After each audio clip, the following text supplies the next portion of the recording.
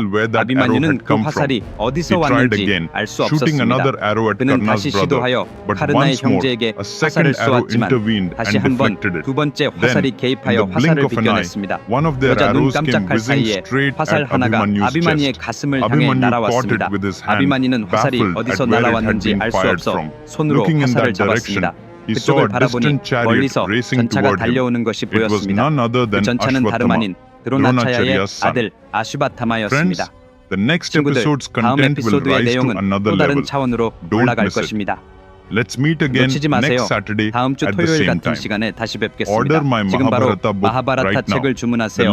아래 설명에 링크가 있습니다. 또한 아직 제 채널을 구독하지 않으셨다면 지금 바로 구독하세요. 그때까지 건강하세요. 안녕.